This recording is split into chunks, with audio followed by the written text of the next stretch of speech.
Assalamualaikum warahmatullahi wabarakatuh. Alhamdulillah wassalatu wassalamu ala Rasulillah wa ala alihi wa man walah. Syada la ilaha illallah, syada Muhammadan abduhu wa rasuluh. Allahumma salli ala sayidina Muhammad wa ala alihi wa sahbihi ajma'in.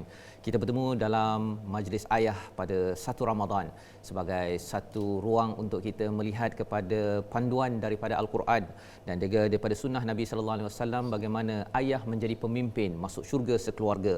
Dan kita bersyukur pada Allah Subhanahu wa taala, Allah izinkan kepada kita semua bersama tuan-tuan perempuan yang berada di rumah untuk kita sama-sama mendengar tazkirah kita bersama dengan dua orang tokoh, seorang qari yang amat tersohor di negara ini dan juga seluruh dunia, dan insya-Allah juga kita bersama dengan panel kita bagi setiap siri majlis ayah yang akan ke udara pada jam 6.45 pagi live di Facebook dan juga di YouTube, dan juga kita akan bersiaran di TV Al-Hijrah dan juga Astro Oasis pada masa iaitu pada jam 10 malam di Astro Oasis dan juga pada jam 3.30 pagi di TV Al-Hijrah. Pada hari ini saya ingin mengalu-alukan kehadiran Al-Fadil Ustaz Haji Firdaus bin Haji Subhi. Selamat datang Ustaz. Ya, selamat datang. Alhamdulillah. Dan juga kepada Syekh Abdul Karim Al-Makki. Apa khabar Ustaz? Ahlan wa sahlan. Ahlan wa sahlan. Jazakumullah khair. Kita bertemu kembali dalam program Majlis Ayah pada hari ini bersama tuan-tuan yang berada di rumah. Kita doakan kita dapat yang terbaik daripada hidayah Allah. Kita membaca ihdinas siratal mustaqim, ya Allah tunjukkanlah kami jalan yang lurus. Tunjukkanlah ya Allah kepada kami, bukan sekadar saya seorang tetapi juga kepada isteri saya, kepada anak saya, dan itulah yang berlaku kepada seorang ayah bila membaca ihdinas siratal mustaqim pada setiap kali solat. Dan pada hari ini kita dalam tajuk kita untuk sama-sama kita melihat bagaimanakah peranan ayah sebagai sumber keberkatan, yang kita akan baca daripada surah Al-Mulk ayat pertama dan kedua untuk kita memaknai, memahami tentang apa maksud barakah, apa maksud keberkatan dan apa kaitan dengan peranan seorang ayah seperti saya, seperti tuan-tuan. Bagi ibu-ibu yang melihat, menonton pada hari ini, boleh share, ya, boleh kongsikan, kerana sudah pastinya daripada seorang ibulah lahirnya seorang anak yang akan menjadi ayah, ibu pemimpin yang memahami dan memastikan kepimpinannya itu diberkati oleh Allah Subhanahu Wa Taala. Kita bersama dengan Syekh Abdul Karim. Kali ini Syekh Abdul Karim, kita nak pergi ke mana kalau boleh? Kita dah rindu sangat dah nak lama tidak ke Mekah, Madinah, ya. Dan mungkin hari ini nak minta kepada Syekh Abdul Karim untuk membacakan satu bacaan, ya, daripada bumi Mekah, boleh tak? Saya persilakan. Masya-Allah. Surah Al-Mulk. أعوذ بالله من الشيطان الرجيم بسم الله الرحمن الرحيم تبارك الذي بيده الملك وهو على كل شيء قدير الذي خلق الموت والحياة ليبلوكم أيكم أحسن عملاً وهو العزيز الغفور.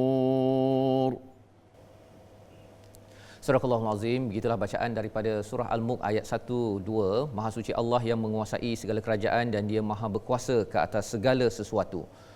Ia menciptakan mati dan hidup untuk menguji kamu siapa di antara kamu yang lebih baik amalannya, dan dia maha perkasa, maha pengampun. Jadi ini adalah daripada surah Al-Mulk, surah yang ke-67 ayat 1 hingga 2. Saya yakin bagi tuan-tuan sebahagiannya, ibu-ibu dah biasa dengan surah yang berada pada juzuk yang ke-29, muka surat 562 ini. Pada hari ini kita ingin melihat pada tajuk ayah pintu keberkatan. Bagaimana kita nak memahami dahulu maksud barakah. Maksud barakah dalam ayat yang pertama ini dahulu, kemudian nanti kita nak lihat bagaimana ayah boleh berperanan menjadi pintu keberkatan dalam sebuah rumah tangga, sebuah pelayaran bahtera menuju ke syurga Allah Subhanahu Wa Taala. Kita bersama dengan Al-Fadil Ustaz Haji Firdaus bin Haji Subhi. Ustaz, kalau boleh Ustaz boleh jelaskan dalam ayat yang pertama ini, dalam majlis ayah ini sudah tentunya kita ingin dengar panduan, kerana ayah ini dia wajibnya itu mendengar kuliahnya pada waktu sembahyang Jumaat.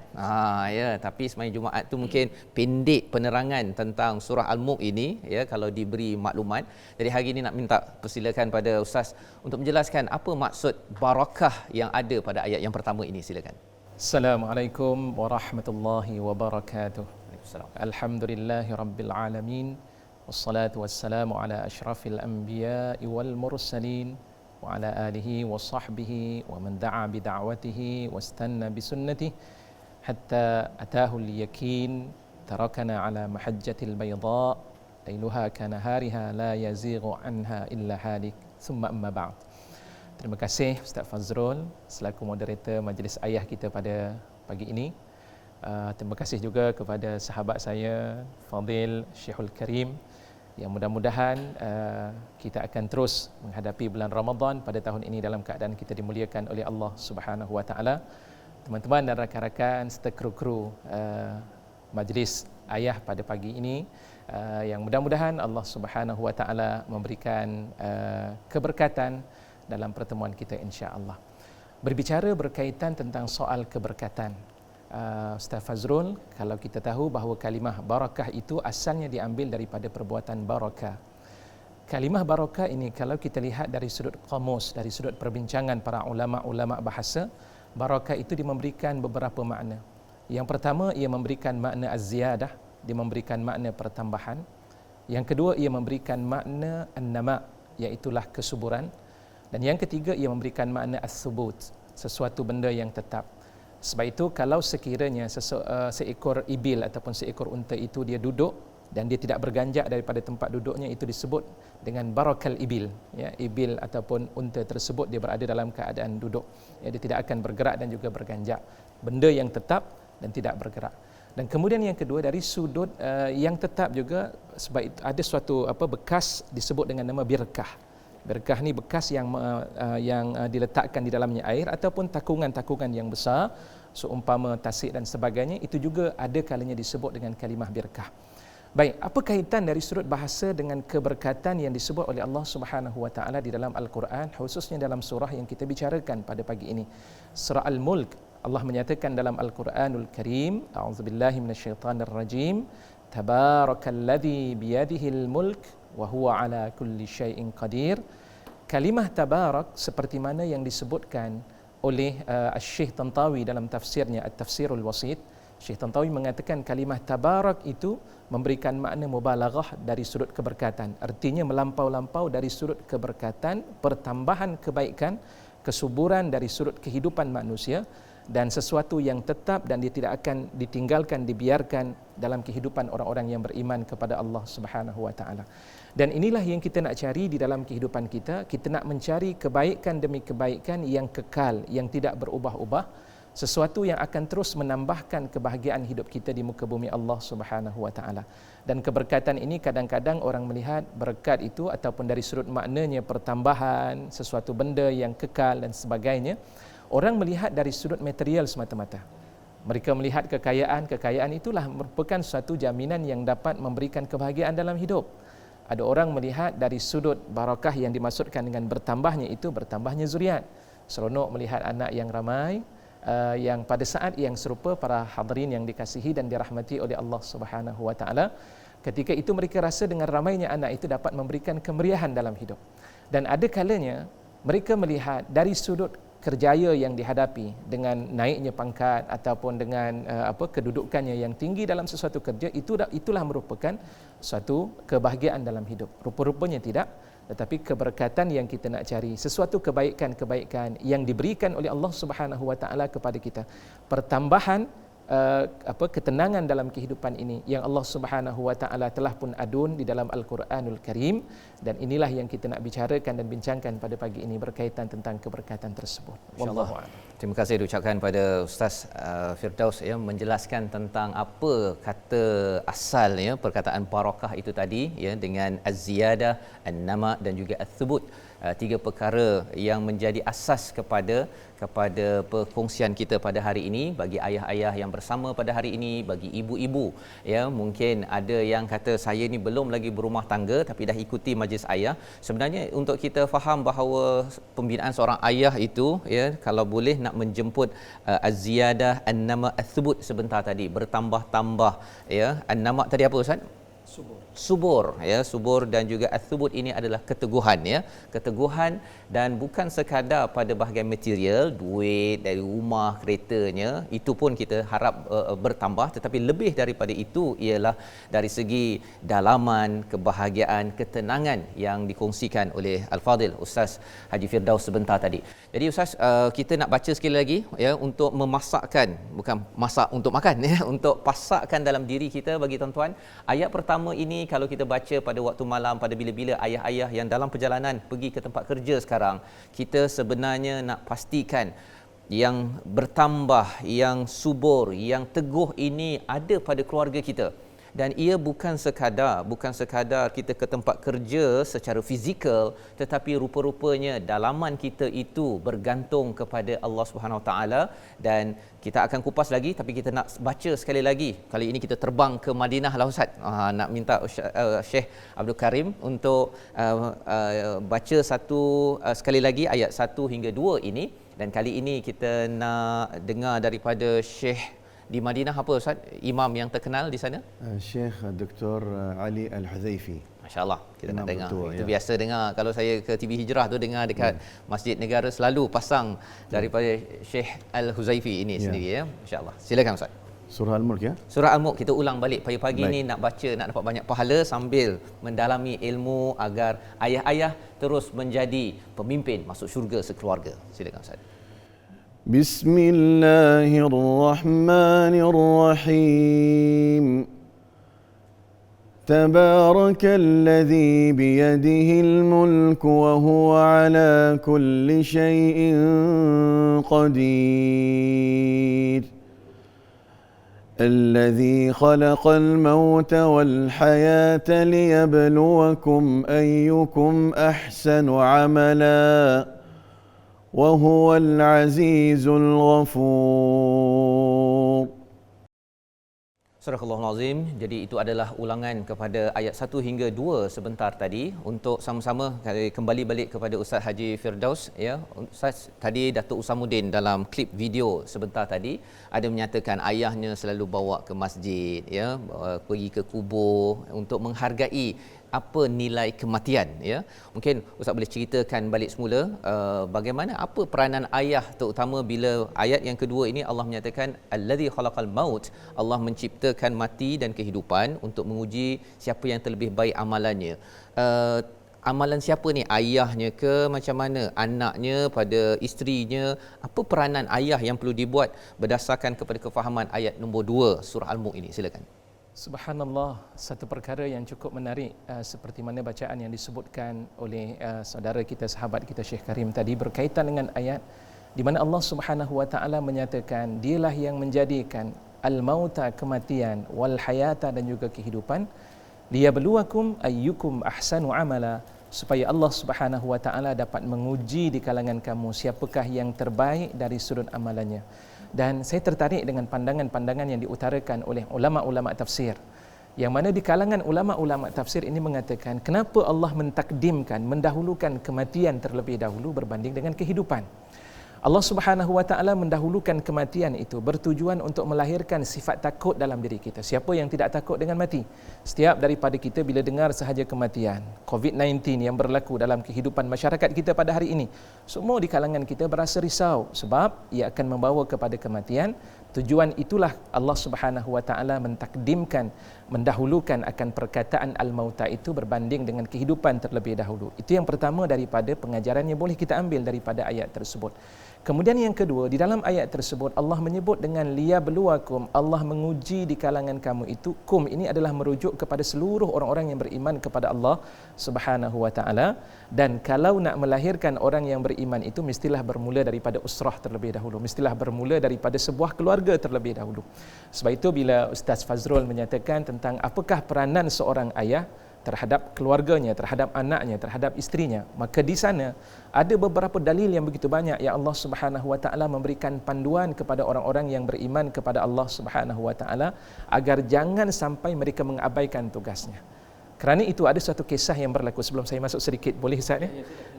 Sebab itulah kalau kita melihat dalam sejarah, ada seorang sahabat Nabi SAW yang bernama Abi Dzarrin Al-Ghifari radhiyallahu anhu. Abi Dzarrin Al-Ghifari ini adalah merupakan seorang yang kuat beribadah. Di waktu malamnya berqiyamul lail, di waktu siangnya banyak berpuasa. Sehingga akhirnya dia mengabaikan akan tanggungjawabnya terhadap istrinya. Satu ketika istrinya berada dalam keadaan muram, dan ketika itu didatangi oleh seorang sahabat Nabi SAW yang bernama Salman Al-Farisi radhiyallahu anhu, datang dan bertanya tentang apakah masalah yang dihadapinya. Maka ketika itu kata daripada isterinya, dia menceritakan tentang hal ehwal keadaan suaminya seperti mana yang saya ceritakan tadi. Sehinggalah ketika itu Salman Al-Farisi minta supaya dia dijadikan tetamu di rumah tersebut. Maka akhirnya Abi Dzarrin Al-Ghifari dengan mengalu-alukan, dengan melapangkan dada dan meluaskan telapak tangannya, silakan masuk menjadi tetamu di dalam rumahnya ketika itu. Tinggallah dalam tempoh 3 hari. Jadi duduk di dalam rumah tersebut di waktu malamnya ketika Abi Dzarrin Al-Ghifari minta kepada Salman Al-Farisi agar tidur, dia kata saya tidak akan tidur kerana kamu tidak tidur, mari kita tidur bersama. Dan ketika makannya waktu paginya, waktu itu disediakan makanan, kemudian diserahkan untuk Salman Al-Farisi makan, dia kata saya tidak akan makan selagi mana kamu tidak makan. Ya, dan akhirnya masing-masing makan.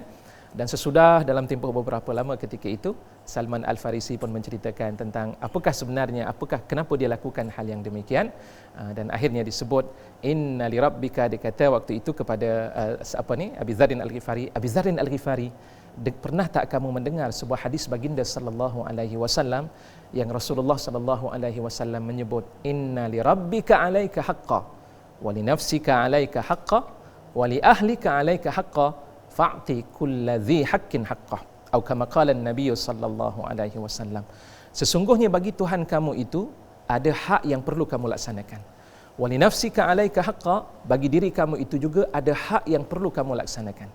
Dan bagi ahli keluarga kamu juga ada tanggungjawab dan hak yang perlu kamu laksanakan. Fa'ti kulladzi haqqin haqqah, maka berikanlah setiap orang yang berhak itu mereka yang berhak akan hak-haknya. Barulah ketika itu Salman Al-Farisi tersedar, Abi Dzarrin Al-Ghifari radhiyallahu anhu tersedar yang dia telah mengabaikan tanggungjawabnya dalam keluarganya ketika itu.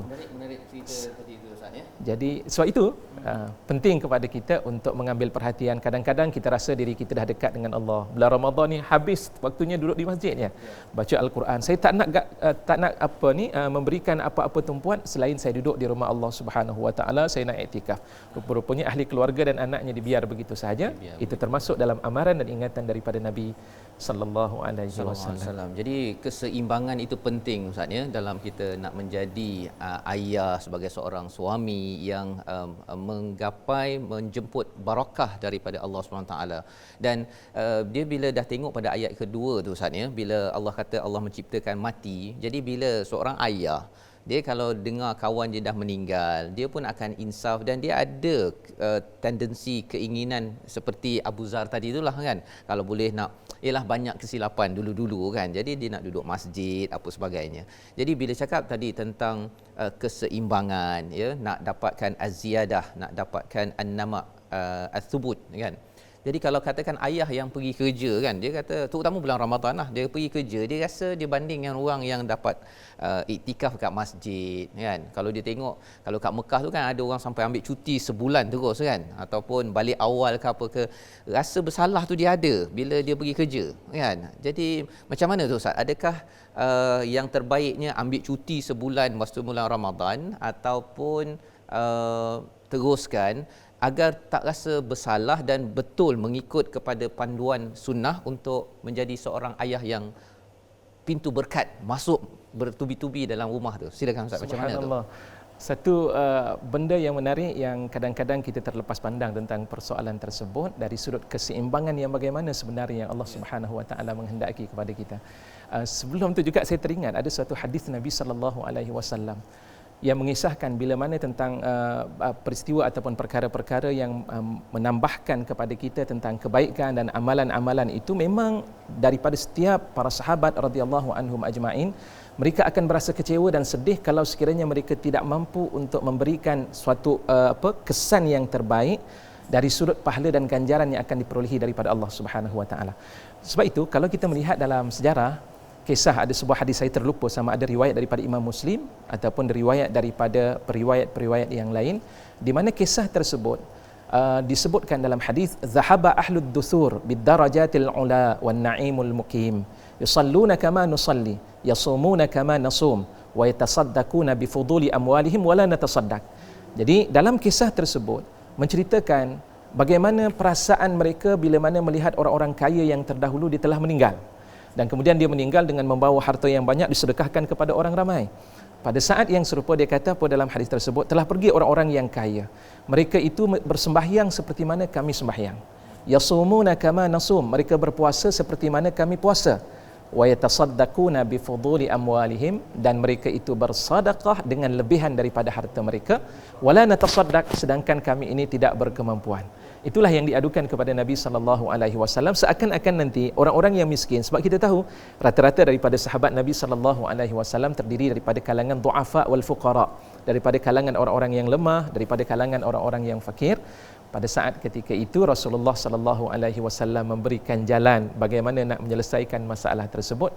Panjang hadis itu, tetapi hujungnya saya nak ambil Rasulullah mengajar dalam hadis tersebut, amalkan kalimah subhanallah, alhamdulillah, Allahu Akbar. 3 ucapan ini yang diulang sebanyak 33 kali selesai daripada salat, maka kata Rasulullah sallallahu alaihi wasallam, sesiapa yang membaca 33 tasbih, tahmid dan juga takbir dan diakhiri dengan la ilaha illallah wahdahu la syarikalah lahul mulku wa lahul hamdu wa huwa ala kulli syai'in qadir, maka mereka yang mengamalkan ini mereka akan dapat mendahului orang-orang kaya yang telah pun meninggal serta orang-orang yang memiliki kelebihan kekayaan yang ada sesudah daripada kamu. Sahabat simpan tentang amalan tersebut. Tak nak beritahu. Dia tak nak bagi tahu kepada sahabat-sahabat yang kaya. Ya. Dan bila sahabat-sahabat yang kaya tadi, sahibul mal, yang ketika itu mengetahui tentang rahsia ucapan tersebut, mereka pun beramal. Akhirnya bila beramal, datang jumpa dengan Nabi SAW, ya Rasulullah, dia ni pun ikut juga, macam mana kami nak mendahului mereka? Mereka nak berlumba-lumba untuk buat kebaikan tersebut. Masya Allah. Jadi akhirnya Rasulullah ketika itu pun berkata, zalika fadlullahi yu'tihi man yasha. Itulah merupakan limpahan kurniaan daripada Allah. Allah memberikan kepada sesiapa yang Allah Subhanahu Wa Taala kehendaki. Maka apa yang saya nak perkatakan, para penonton yang dikasihi dan dirahmati oleh Allah Subhanahu Wa Taala, sifat musabaqah fil khairat, berlumba-lumba dalam kita melakukan kebaikan, itu adalah merupakan sifat orang-orang yang bertakwa, orang-orang yang beriman kepada Allah Subhanahu Wa Taala. Kemudian yang kedua, jangan kita melihat dari sudut hanya sekadar amalan-amalan duduk iktikaf kepada Allah Subhanahu Wa Taala itu sahaja yang memberikan pahala dalam kehidupan kita. Kerana di dalam Islam ini, Islam meletakkan ada beberapa tingkatan-tingkatan yang perlu diambil perhatian dalam kehidupan kita. Pertama, bila kita meletakkan diri kita sebagai seorang yang beriman kepada Allah Subhanahu Wa Taala, ukuran dalam penerimaan amalan kita kepada Allah Subhanahu Wa Taala itu bermula dengan al-wajibat. Perkara-perkara yang merupakan kewajipan dalam kehidupan kita. Apa yang wajib kepada kita? Kalau katakan berkahwin, ada kewajipan terhadap anak, ada kewajipan terhadap isteri. Kalau sekiranya dia bekerja, ada kewajipan terhadap kerjanya. Maka itu juga adalah merupakan kewajipan yang kalau sekiranya kita tinggalkan, kalau sekiranya kita tidak laksanakan akan kewajipan-kewajipan tersebut, maka kita bukanlah merupakan orang yang amanah terhadap tanggungjawab yang diberikan oleh Allah Subhanahu Wa Taala. Sebab itu dalam hadis yang Rasulullah sebutkan, kullukum ra'in wa kullukum mas'ulun an ra'iyati, setiap daripada kamu itu adalah pemimpin dan setiap daripada kamu itu bertanggungjawab terhadap rakyatnya. Asal hadis itu adalah umum. Nak berbicara, kalau sekiranya seorang pemimpin, dia mestilah ada tanggungjawab walaupun dia seorang ayah. tapi kerana perlantikan yang diberikan kepadanya sebagai seorang pemimpin, ada tanggungjawab yang perlu dilaksanakan. Begitu juga sebagai seorang pekerja, walaupun dia seorang ayah, walaupun dia adalah merupakan ahli masjid, tapi dia ada tanggungjawab wajib yang perlu dilaksanakan, maka hendaklah dilaksanakan. Sementara turun kepada peringkat yang kedua sesudah daripada kewajipan kita, turun kepada peringkat yang sunat ataupun disebut dengan nama an-nawafil. Maknanya ibadah-ibadah yang kalau kita laksanakan itu akan diberikan pahala oleh Allah Subhanahu Wa Taala, jika tidak dilaksanakan tidak berdosa. Yang wajib kalau kita tinggalkan, maka kita akan mendapat dosa di sisi Allah Subhanahu Wa Taala. Kalau dilaksanakan diberikan pahala oleh Allah Subhanahu Wa Taala. Itu beza di antara perkara yang wajib. Dan inilah yang penting dalam kehidupan kita. Bagi orang yang beriman kepada Allah Subhanahu Wa Taala, dia kena faham mana yang wajib dalam kehidupannya, manakah aulawiyat yang disebut kalau kita tengok dalam kitab yang dikarang oleh Syekh Dr. Yusuf Al-Qardawi, Al-Fiqhul Aulawiyat sebagai contohnya, diletakkan mana yang disebut dengan nama daruriyat, mana yang disebut dengan nama hajiyat, dan mana yang disebut dengan nama tahsiniyat. Sesuatu perkara yang daruri perlu kita dahulukan, dan kemudian diikuti dengan perkara-perkara yang sunat ataupun perkara yang disebut dengan nama hajat, keperluan-keperluan yang perlu bagi seorang yang beriman pada Allah Subhanahu Wa Taala, dan diakhiri dengan tahsiniyat, itu sebagai tempelan ataupun tambahan ataupun aksesori.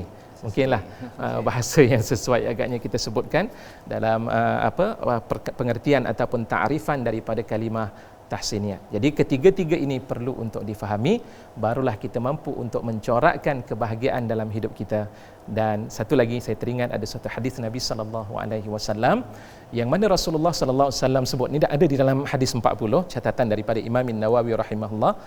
Rasulullah sallallahu alaihi wasallam menceritakan, wala yazalul abdu yataqarrabu ilayya bin nawafili hatta uhibbah. Sebelum itu dalam hadis tersebut Allah mengatakan tidak ada satu amalan yang paling disukai dan dicintai oleh Allah Subhanahu Wa Taala melainkan apa yang telah aku fardukan kepadanya. Itu adalah amalan yang paling dicintai oleh Allah, yang Allah Subhanahu Wa Taala fardukan kepada kita, yang Allah wajibkan, amalan yang paling disukai.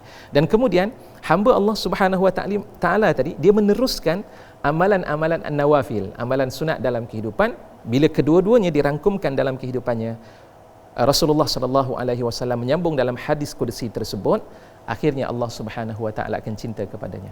Dan bila seseorang itu mendapat kecintaan daripada Allah Subhanahu Wa Taala, walaupun disebut dalam hadis tersebut telinga akan menjadi telinga Allah, tangannya akan menjadi tangan Allah, kakinya menjadi kaki Allah, maksudnya Allah ilhamkan kepadanya untuk sentiasa berjaga-jaga dalam setiap tindakan-tindakan dalam kehidupannya. Di saat ketika ia melakukan dosa kepada Allah, dia akan sedar akan kesalahan tersebut dan segera untuk memohon ampun kepada Allah Subhanahu Wa Taala. Di saat ketika dia berasa kurang dalam melakukan amal-amal kebaikan, dia akan berusaha untuk menambahkan amal kebaikan tersebut. Itu yang pertama. Dan yang kedua, baginda sallallahu alaihi wasallam menambah lagi dalam hadis tersebut, ya, wala in sa'alani la'utiyanna wala in ista'adzani la'u'idzanna. Kalau sekiranya dia minta kepada aku sesuatu, aku akan berikan apa sahaja yang dia minta. Dan kalau sekiranya dia minta berlindung kepadaku, aku akan berikan perlindungan kepadanya. Allahu Akbar. Ini adalah formula bagaimana seorang ayah menjadi pintu kepada keberkatan. Barakah itu sumbernya daripada Allah, Ustaz ya. Tapi bila Ustaz ceritakan tadi, bila si ayah melakukan kewajipan itu yang saya faham tadi, satu kalau dia sembahyangnya, kalau zakatnya, tapi dalam masa yang sama wajib juga tanggungjawab dia kepada keluarga, ya.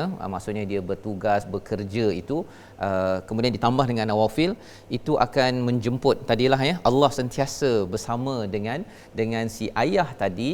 Dan bila dia jadi pintu keberkatan, subhanallah, ya, kita akan melihat lagi tentang konsep keberkatan ini yang muncul di dalam Al-Quran, ya, dalam surah lain selepas ini. Tetapi selepas ini kita berehat dulu, Ustaz, ya. Kita berehat sebentar. Kita kembali semula dalam majlis ayah pemimpin masuk syurga sekeluarga.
Alhamdulillah, kita kembali dalam majlis ayah-ayah pemimpin masuk syurga sekeluarga bagi ayah-ayah yang sedang dalam perjalanan menuju ke tempat kerja, ataupun ibu-ibu yang juga ke tempat kerja ataupun berada di rumah yang sedang mengikuti majlis ayah pada hari ini.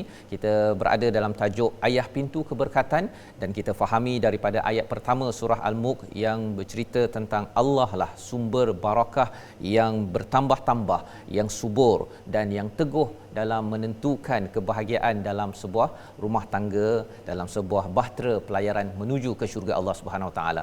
Dan kita ingin melihat kepada satu lagi ayat di dalam Al-Quran, surah Al-A'raf, surah yang ke-7 ayat 96, untuk kita sama-sama melihat kepada apakah kesan daripada barakah ini sendiri, ya, apakah yang berlaku, apakah cara si ayah ingin menjemput lebih banyak barakah daripada Allah, yang kita ingin faham daripada ayat 96 surah Al-A'raf. Kita baca dipimpin Ustaz Syekh Abdul Karim Al-Makki. Silakan Ustaz.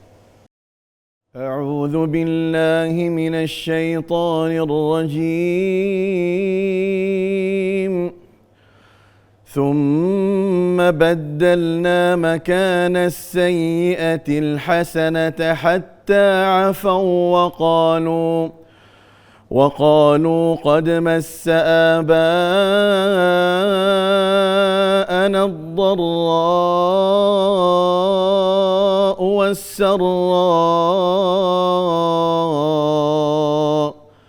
فأخذناهم بغتة وهم لا يشعرون ولو أن أهل القرى آمنوا واتقوا لفتحنا عليهم بركات من السماء والأرض ولكن كذبوا فأخذناهم بما كانوا يكسبون أفأمن أهل القرى أن يأتيهم بأسنا بياتا وهم نائمون صدق الله العظيم. Surah Al-Azim, begitulah bacaan daripada ayat yang ke-95 Ustaz, ya, sehingga ayat yang ke-97 daripada surah Al-A'raf. Kemudian kami gantikan penderitaan itu dengan kesenangan, sehingga keturunan dan harta mereka bertambah banyak. Lalu mereka berkata, sesungguhnya nenek moyang kami telah merasakan penderitaan dan kesenangan, maka kami timpakan sisaan ke atas mereka secara tiba-tiba tanpa mereka sedari. Pada ayat 96 Allah menyatakan, jika penduduk negeri beriman dan bertakwa, pasti kami akan melimpahkan kepada mereka keberkatan daripada langit dan bumi. Tetapi ternyata mereka mendustakan ayat-ayat kami, maka kami seksa mereka sesuai dengan apa yang telah mereka lakukan. Maka adakah penduduk negeri itu berasa aman daripada siksaan kami yang datang malam hari ketika mereka sedang tidur naimun. Jadi di sini sebenarnya tuan-tuan yang dirahmati Allah sekalian, kita ingin bersama dengan Ustaz Al-Fadhil Ustaz Haji Firdaus untuk melihat Ustaz, kat sini ada dinyatakan pada ayat 96 ini ahlul qura amanu wattaqau, ya. Kalau boleh Ustaz jelaskan, pasal muncul lagi perkataan barakatim minas sama'i wal ard. Apa maksud barakatim minas sama' dan juga daripada bumi itu, yang tadi Ustaz cakap kalau katakan ayah tunaikan tanggungjawab wajibnya kepada keluarga, kepada Allah, kepada masyarakat, buat nawafil, perkara-perkara sunat, dapat barakah. Kali ini Allah kata dibuka pintu langit ataupun barakah daripada langit dan bumi. Tolong ceritakan Ustaz kepada kita. Subhanallah. Dalam Al-Quranul Karim menarik, sebab kita tahu bahawa Al-Quran itu adalah merupakan hudal lil muttaqin. Dia merupakan petunjuk kepada orang-orang yang bertakwa kepada Allah Subhanahu wa taala. Sebab itu di dalam ayat tersebut Allah Subhanahu wa taala sebenarnya ingin memberitahu di kalangan manusia, walaupun ayat tersebut diturunkan oleh Allah Subhanahu wa taala di kalangan musyrikin Makkah ketika itu untuk memberikan peringatan kepada mereka, tetapi nuzulul ayat itu bukanlah bertujuan khusus kepada sesuatu peristiwa, sebaliknya adalah merupakan panduan kepada orang-orang yang beriman kepada Allah. Jelas sekali di dalam ayat tersebut Allah Subhanahu wa taala menyatakan walau anna ahlal qura amanu wattaqau. Kalau sekiranya penduduk di dalam sesebuah negeri, Allah mulakan pertama sekali dengan perkataan amanu, nak memberikan gambaran bahawa apapun kebaikan yang kita lakukan kalau tidak ada iman kepada Allah Subhanahu wa taala tak ada ertinya dalam hidup. ya, biarpun memberikan sedekah ataupun memberikan bantuan kepada orang-orang yang memerlukan, tapi oleh kerana tidak ada iman kepada Allah Subhanahu wa taala, maka amalannya adalah mardud, ditolak oleh Allah Subhanahu wa taala. Tempat mereka itu pastinya adalah neraka Jahannam yang sedang menanti mereka. Dan kerana itu Allah mentakdimkan persoalan berkaitan tentang amanu, iman kepada Allah. Dan yang kedua disebut oleh Allah Subhanahu wa taala wattaqau. Satu perkataan dan kalimah takwa ini yang kalau kita bicarakan dalam Al-Quran itu begitu banyak sekali. Dalam surah At-Tahrim sebagai contohnya, dalam surah At-Talaq, minta maaf, disebut oleh Allah Subhanahu wa taala dalam ayat 2 dan juga ayat yang ketiga, ya, di mana ayat itu dikenali dengan nama ayat 1000 dinar sebagai contohnya. Dahulu memang saya kecil-kecil saya ingat ayat 1000 dinar, ya, di mana Allah menyebut dalam Al-Quran, wa may yattaqillaha yaj'al lahu makhraja wa yarzuqhu min haitsu la yahtasib. Ciri apabila seseorang itu menjadi insan yang bertakwa kepada Allah Subhanahu wa taala, yang pertama Allah Subhanahu wa taala menyatakan yaj'al lahu makhraja. Allah selesai masalah. Sama ada masalah itu dihadapi dalam keluarga kita, insya-Allah Allah akan menyelesaikan. Sebab Allah dah nyatakan di dalam Al-Quranul Karim berkaitan bantuan daripada Allah Subhanahu wa taala terhadap orang-orang yang bertakwa. Kalau masalah itu dihadapi dalam sesebuah kerajaan, qaryah ini dia merujuk kepada sesebuah tempat, satu kawasan yang besar, maka di sana akan ada bantuan daripada Allah Subhanahu wa taala kalau sekiranya mereka bertakwa kepada Allah Subhanahu wa taala. Manakala tidak, kalau kita lihat contohnya bumi Makkah, dahulu adalah merupakan bumi yang gersang, bumi yang tidak ada tumbuh-tumbuhan, tapi hasil daripada doa daripada Nabi Ibrahim alaihissalam memohon kepada Allah Subhanahu wa taala, dan akhirnya bumi tersebut dengan izin daripada Allah menjadi bumi yang tidak pernah berhenti-henti dari sudut bantuannya. Masya-Allah. Sehingga kan kata para ulama, saya tertarik dalam ayat tersebut, sehingga ulama mengatakan tidak pernah wujud kemarau ataupun pada saat yang serupa tidak akan ada hasil yang tak masuk. Kalaupun mungkin tidak ada buah-buahan di sana, tetapi buah-buahan yang luar akan datang masuk ke Mekah. Mungkin Syekh Karim tahu tentang persoalan tersebut. Durian tak ada tak di sana di Mekah, tapi ada buah tersebut. Subhanallah, bumi yang diberkati oleh Allah Subhanahu wa taala kerana takwa yang diberikan. Dan Ustaz Fazrul tadi menyatakan bila persoalan berkaitan barakatim minas sama', sesebuah penduduk ataupun sesuatu penduduk itu dia beriman kepada Allah dan bertakwa kepada Allah Subhanahu wa taala, masya-Allah, keberkatan yang Allah berikan itu datangnya daripada langit. Maksud keberkatan yang datang daripada langit menurut tafsir Al-Imam Ibn Kathir sebagai contohnya dinyatakan iaitulah nuzulul ma', air yang diturunkan oleh Allah Subhanahu wa taala mencurah-curah kepada kita. Kerana itu ada doa kan yang kita mohon, dianjurkan oleh Nabi sallallahu alaihi wasallam di saat hujan turun, Allahumma sayyiban nafi'ah.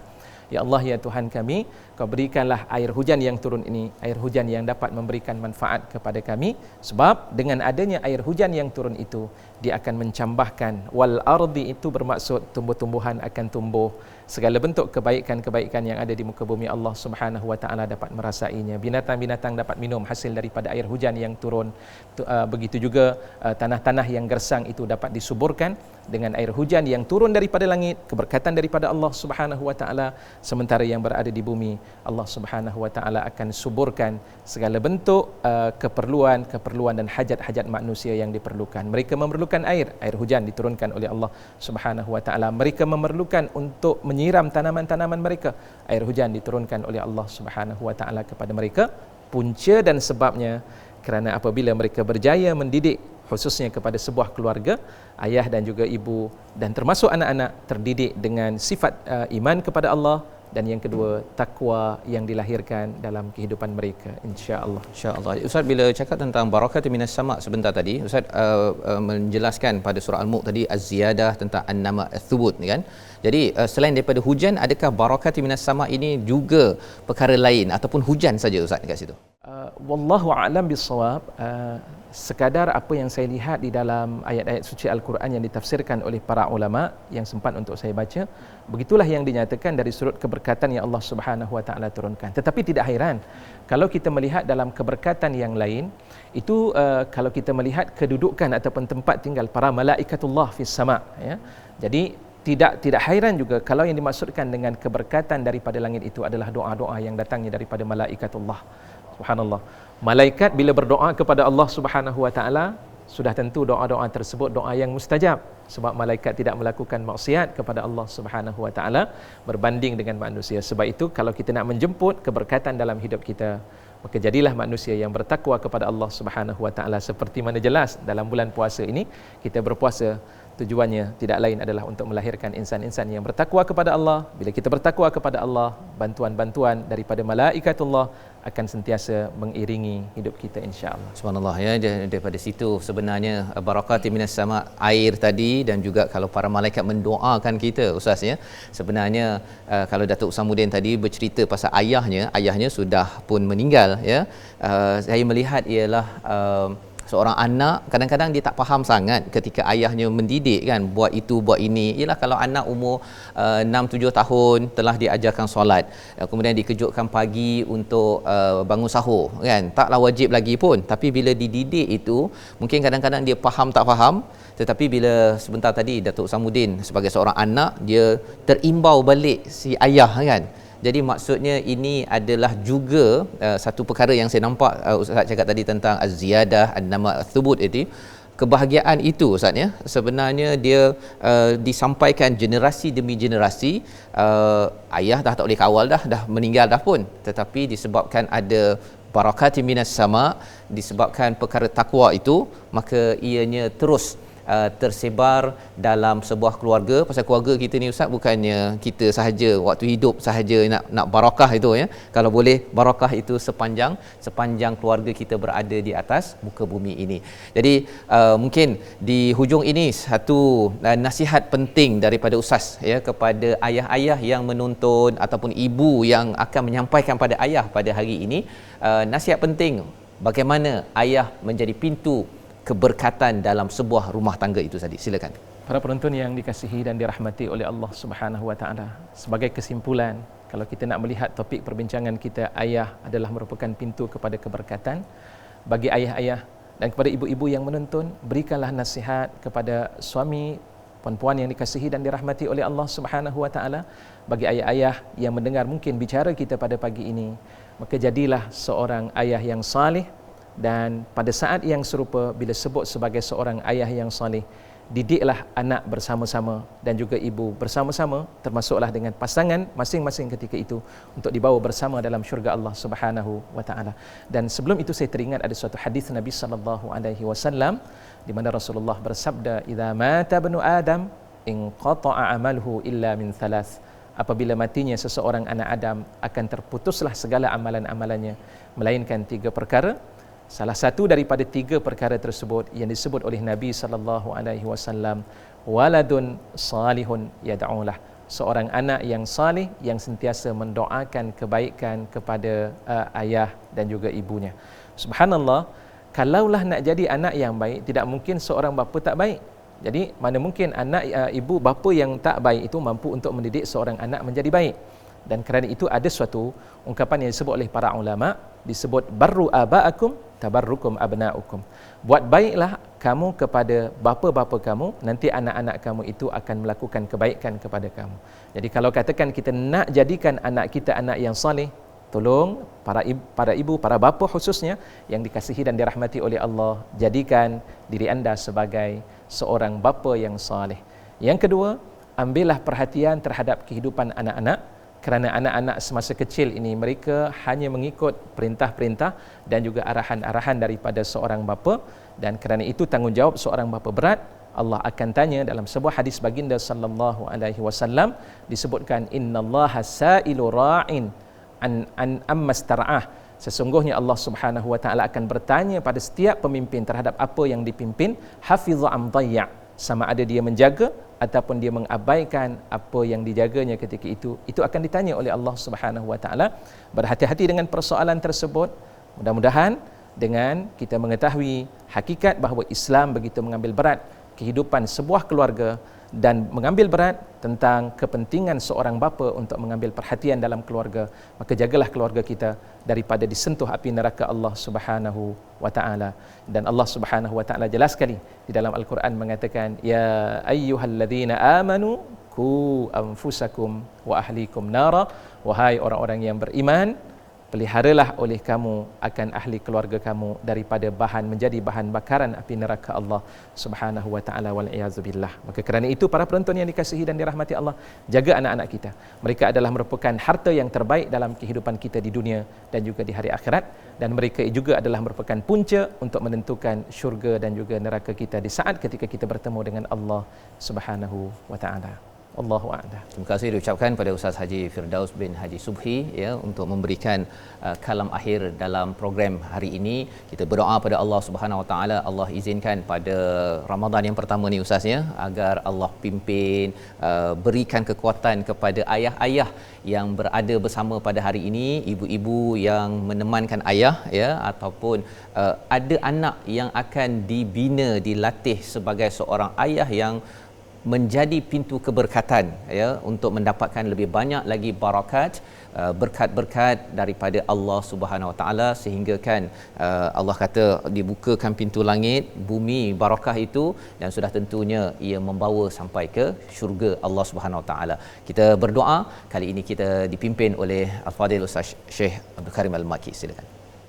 أعوذ بالله من الشيطان الرجيم بسم الله الرحمن الرحيم الحمد لله رب العالمين وصلى الله على سيدنا محمد وعلى آله وصحبه أجمعين اللهم اجعل جمعنا هذا جمعا مرحوما وتفرقنا من بعده تفرقا مباركا معصوما ولا تجعل فينا شقيا ولا مطرودا ولا محروما اللهم إنا نعوذ بك من البرص والجنون والجذام ومن سيء الأسقام ربنا عليك توكلنا وإليك أنبنا وإليك المصير ربنا آتنا في الدنيا حسنة وفي الآخرة حسنة وقنا عذاب النار وصلى الله على نبينا محمد وعلى آله وصحبه أجمعين والحمد لله رب العالمين.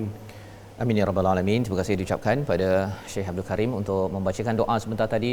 Moga-moga doa yang kita panjatkan pada bulan Ramadan ini adalah doa yang dikabulkan oleh Allah Subhanahu Wa Taala, dan saya menyeru pada tuan-tuan untuk terlibat dalam pagi-pagi ini ya, berinfak dalam tabung gerakan Al-Quran untuk sama-sama ya untuk menggerakkan lagi kempen Al-Quran dalam kita membina keluarga. Kita yakin bahawa sebenarnya keluarga yang dipimpin oleh Al-Quran sudah tentu terbukti berjaya pada masa lepas, dan ini juga formula yang ingin kita pasakkan, apatah lagi pada bulan Ramadan Al-Mubarak ini. Jadi insya-Allah kita bertemu lagi dalam majlis ayah pemimpin masuk syurga sekeluarga. Astaghfirullah Rabbal baraya Astaghfirullah minal khataya Astaghfirullah